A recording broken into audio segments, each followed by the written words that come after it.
नमस्कार, hot topic में आपका स्वागत है। मैं हूं अखिलेश शर्मा। बात बिहार की करते हैं, जहां पर जातिगत सर्वेक्षण के मुद्दे पर नीतीश कुमार सरकार को सुप्रीम कोर्ट से भी निराशा ही हाथ लगी है। सुप्रीम कोर्ट ने राज्य में जातिगत सर्वेक्षण पर रोक हटाने से इनकार कर दिया है। दरअसल पटना हाई कोर्ट ने राज्य में जारी जातिगत सर्वेक्षण पर यह कहते हुए अंतरिम रोक लगा दी थी कि यह सर्वेक्षण की आड़ में जातिगत जनगणना है, जिसे करने का अधिकार राज्य सरकार को नहीं है। इसी के खिलाफ बिहार सरकार ने सुप्रीम कोर्ट में याचिका दायर की थी। आज सुप्रीम कोर्ट ने कहा कि बिहार सरकार पटना हाईकोर्ट की सुनवाई में अपना पक्ष रखे। हाईकोर्ट में 3 जुलाई को सुनवाई इस मुद्दे पर होनी है। सुप्रीम कोर्ट अब इस मामले में 14 जुलाई को ही सुनवाई करेगा। यह बात आज सुप्रीम कोर्ट की ओर से स्पष्ट कर दी गई। आज सुप्रीम कोर्ट में बिहार सरकार ने दलील दी थी कि सर्वे का 80% काम पूरा हो चुका है। बिहार सरकार ने कहा था कि 10 दिन का समय दे दिया जाए ताकि जो बाकी बचा काम है वो पूरा किया जा सके। उन्होंने कहा कि बड़े स्तर पर सरकारी कर्मचारियों को काम पर वहां पर लगाया गया है। हाई कोर्ट के आदेश के बाद वहां सारा काम रुक गया है। बिहार सरकार ने कहा कि जाति गणना जनगणना से अलग है, ये जोर देकर के बात कही गई। और सुप्रीम कोर्ट ने पूछा कि लोगों की निजता से जुड़े डेटा को किस तरह संरक्षित किया जाएगा। इस पर बिहार सरकार ने कहा कि निजता को संरक्षित करने की जिम्मेदारी उसी की है। हालांकि सुप्रीम कोर्ट से उनको राहत नहीं मिली। आपको बता दें कि पटना हाईकोर्ट ने इसी महीने की 4 तारीख को अपना आदेश दिया था, अंतरिम आदेश था, और इसमें कहा गया था कि बिहार का जातिगत सर्वेक्षण की आड़ में जातिगत जनगणना है, यह कहते हुए रोक लगा दी थी। फिर आगे कहा था कि जनगणना करने का अधिकार केवल संसद को है, राज्य सरकार को या बिहार सरकार को जातिगत सर्वेक्षण करने का अधिकार नहीं है, यह पटना हाईकोर्ट ने कहा था। यह भी कहा कि विधानसभा में सर्वानुमति से प्रस्ताव पारित हुआ और कैबिनेट ने जातिगत सर्वे की मंजूरी भी दी, लेकिन जब सब सहमत थे तो फिर इसके लिए कानून क्यों नहीं बनाया गया, यह हाईकोर्ट ने पूछा था। उन्होंने यह भी कहा था कि यह सर्वेक्षण राज्य सरकार की नीति निर्धारण से बाहर है। सरकार की दलील से सहमत नहीं थे कि समवर्ती सूची के तहत अधिकार उसे भी प्राप्त है।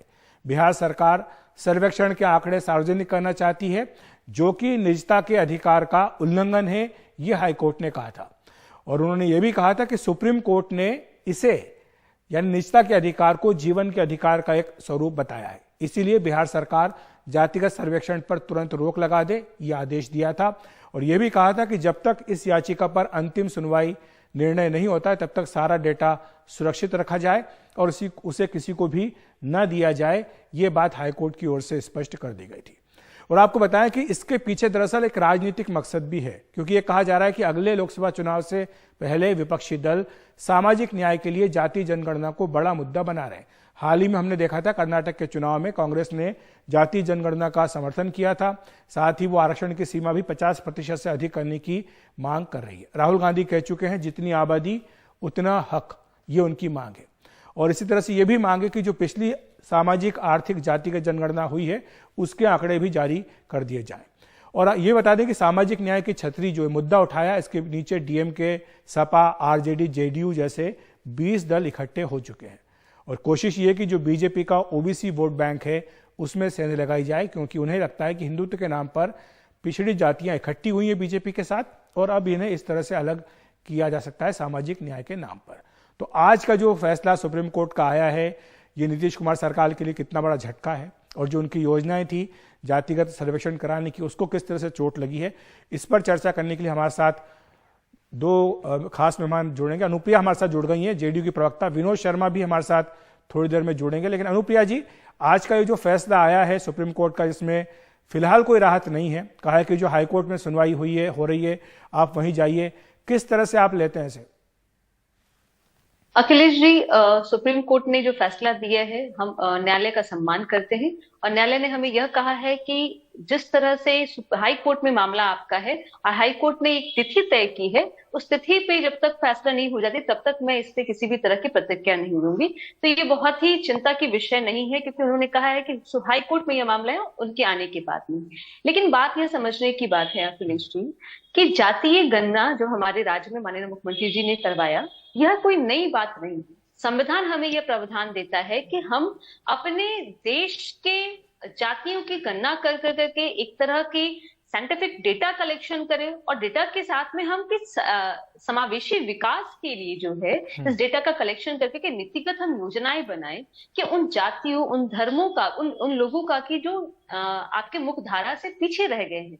तो ये तो संविधान हमें इजाजत देती है, लेकिन समझने की बात है कि आज जब बिहार के माननीय मुख्यमंत्री जी ने इस पर फैसला लिया, ये क्यों हुआ? तो हमने देखा है कि 2011 में अंतिम जातीय जनगणना हुई थी जो केंद्र सरकार के अधीन थी, उसका डेटा आज तक हमारे सामने ये पब्लिश नहीं हुआ है। थोड़ा सा कंफ्यूज करें कि संविधान में तो ये अनुमति नहीं है, क्योंकि 1931 के बाद से जातीय आधार पर कभी गणना नहीं हुई, और जो आप 2011 की बात करें वो भी SECC है, वो जातीय जनगणना आप उसको नहीं कह सकते।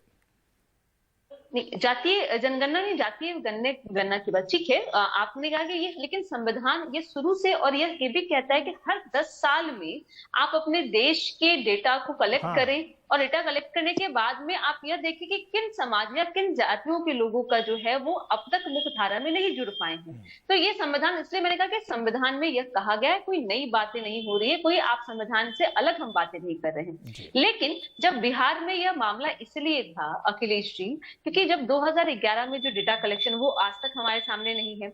2021 जब था, जिसमें बीजेपी की सरकार थी, और जब बीजेपी की सरकार ने कोरोना का हवाला देते हुए इस बात को मना ही कर दिया, तो आज हम 23 की बात करें, अब तक किसी तरह की सुबुगाहट नहीं हुई है। इसलिए हमारे माननीय मुख्यमंत्री नीतीश कुमार ने इस पे एक पहल किया, और इस पहल में अखिलेश जी सर्वदलीय बैठक होती है जिसमें बीजेपी भी शामिल होती है, और वहां से एक डेलीगेट जाता है केंद्र सरकार के पास में अनुमति के लिए। वहां पे केंद्र ने यह भी कहा था उस समय में बीजेपी के हमारे साथ जुड़ गए विनोद शर्मा जी। विनोद जी, जो बात अनुप्रिया जी कह रही है, जो बात नीतीश कुमार कहते हैं और अन्य दल कहते हैं, उनका यह कहना है कि जब तक डेटा नहीं होगा, आंकड़े नहीं होंगे, तब तक आप सामाजिक न्याय सुरक्षित नहीं कर सकते। तेजस्वी यादव को भी हम उस दिन सुन रहे थे, वो कह रहे थे कि आज नहीं तो कल आपको ये कराना ही होगा, करना ही होगा, क्योंकि यही सामाजिक न्याय को सुनिश्चित करेगा। तो इसमें जब अब सुप्रीम कोर्ट ने कहा है कि हाई कोर्ट ही इस पर तय करे और तब तक आप इंतजार कीजिए, रोक जो जारी रहेगी, इस पर आप क्या कहेंगे? सरकार थी तो हमने इस प्रस्ताव को 2 बार विधानसभा में पास करके भेजा था जातीय जनगणना के लिए, लेकिन हम चाहते हैं कि समय पर हो, पारदर्शी ढंग से जातीय जनगणना हो। हम लोग बार बार कहते रहे हैं, लेकिन माननीय मुख्यमंत्री जी ने पटना अंतरिम जो रोक लगाया पटना उच्च न्यायालय में, उसमें सरकार की गलती है। सरकार ने अपना पक्ष मजबूती से नहीं रखा, जो भी कारण हो। इनके पास दर्जनों अच्छे वकील है, महाधिवक्ता है, लेकिन किसी ने इस पर बहुत ईमानदारी से काम नहीं किया, जिसके कारण इस पर रोक लगी है। दूसरा, सुप्रीम कोर्ट में भी वही हाल हुआ। सुप्रीम कोर्ट ने भी कहा कि हाई कोर्ट पहले सुन लेंगे तब हम उस पर निर्णय देंगे।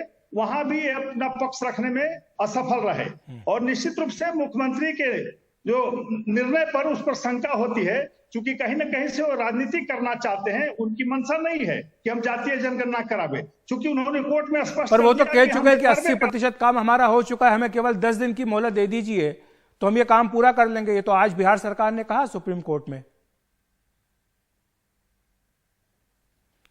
आपकी आवाज चली गई विनोद जी, शायद म्यूट हो गया है, अनम्यूट कर लीजिए इसको विनोद जी। कुछ दूसरी दिक्कत आ गई। अनुप्रिया जी, हम कोशिश करेंगे विनोद जी को सुनने के लिए, लेकिन यही जो बात कह रहे हैं कि जो वकील हैं या जो कानूनी पक्ष है वो ढंग से नहीं रखा बिहार सरकार ने, ना हाईकोर्ट में रखा ना सुप्रीम कोर्ट में रखा, ये आरोप लगाया जा रहा है।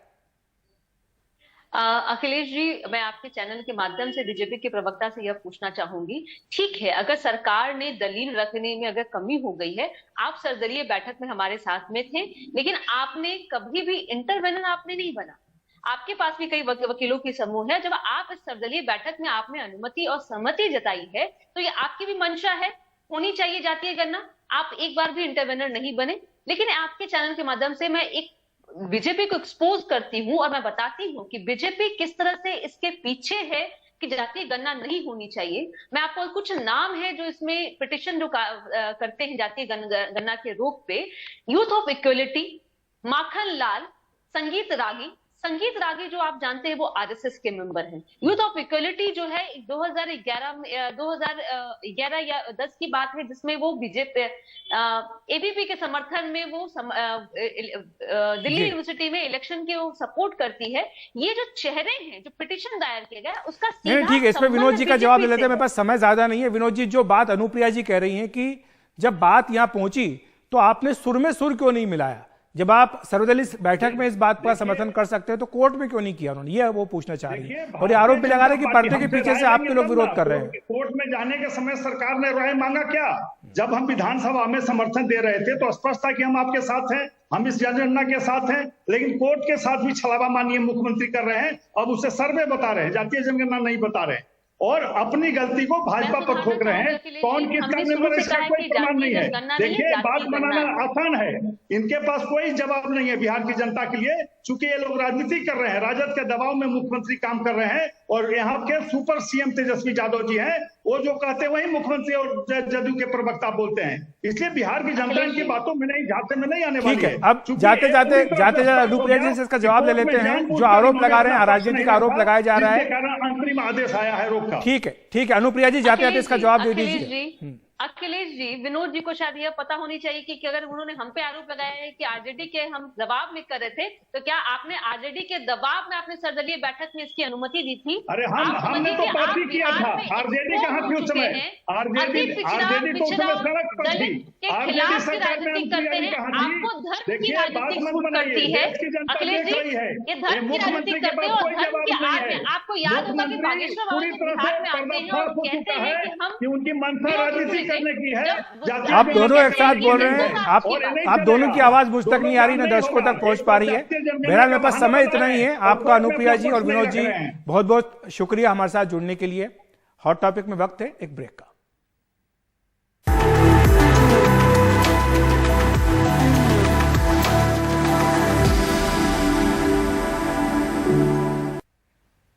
पश्चिम बंगाल की ममता सरकार को आज उस वक्त झटका लगा जब सुप्रीम कोर्ट ने फिल्म द केरला स्टोरी पर लगे बैन को हटा दिया। सुप्रीम कोर्ट ने ममता सरकार के उस नोटिफिकेशन पर रोक लगा दी जो फिल्म को बैन करने के लिए 8 मई को जारी किया गया था।